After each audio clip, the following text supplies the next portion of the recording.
Kaixo, Gulasaio Donostiako ikasleak gara, zehazki DBH hirukoak, eta gaur Malu Gerritzerekin hitz egingo dugu. Lanbide zientzialaria da, eta Zibiomagunen lan egiten du. Hau da, biomaterialarekin lan egiten du. Doktorantza egin eta Donostiara etorri zen postak egitearren. Eta momentu hartan lan eskaintza bat jaso zuen. Eta honela hasi zen Donostian lan egiten.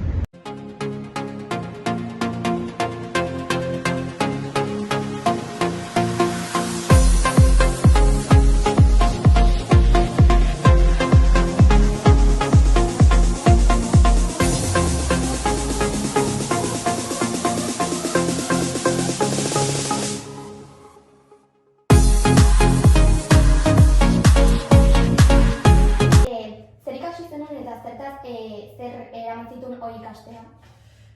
Galdera oso ona, nik hasi nintzen Inglaterran ikasten, eskolan ikasi nuen zientziak. Bukatu nuen biologia, kimikoa eta fizikoa egiten. Ez nuen lortu behar dituen notak, azkenean nik albaitaritza ikasi nahi nuen. Eta ez nuen lortu notak, orduan azkenean unibertsitatean ikasi nuen mikrobiologia medikal. Eta hau da, azkenean nasketa pixkat, orduan ikasten nuen immunologia,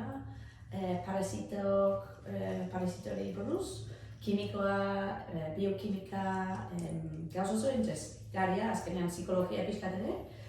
Eta bukatu nuen, uste, 2005an, behar izan zen, ez da eskoratzen ondo orain, eta oso nekatuta zientziakin. Eta orduan esan, nik pauz bat behar dut, joan nintzen Frantziara bizitzea, pasa nuen 3 urte Frantzien beste gauz oso desberdinak egiten, eta gero berriz zientziari itzuli nuen eta egin nuen nire doktoratua, PhD famosoria ateratzea,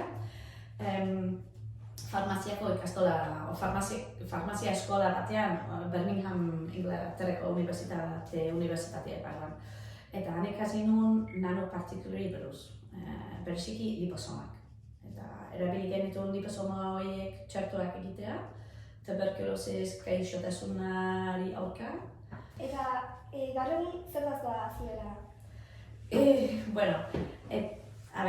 Kostatzen zaitu eksplikatzea. Azkenean nire lana horrein nahiko multidisziplinaria da. Egiten den lana bio-nanoplasmoniko talde batean. Hau da,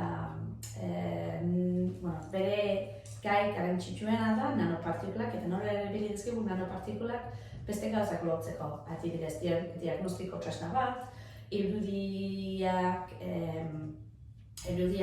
ateratzea in vitro eta in vivo esaten dugu, ez? Hau in vitro da zelulakakin, larruetekin, in vivo izango da animaliakin.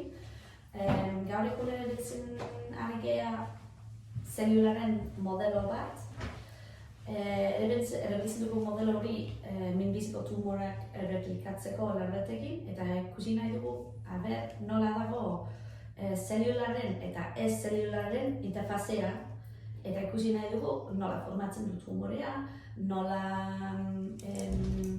zein markadoreak importanteak dira horrelako modelo batean, eta azken fina da, baina urruti da, erabilitzkegu modelo horiek adibidez farmakoak hobeto ulertzeko, farmakoko kombinazioak hobeto egiteko,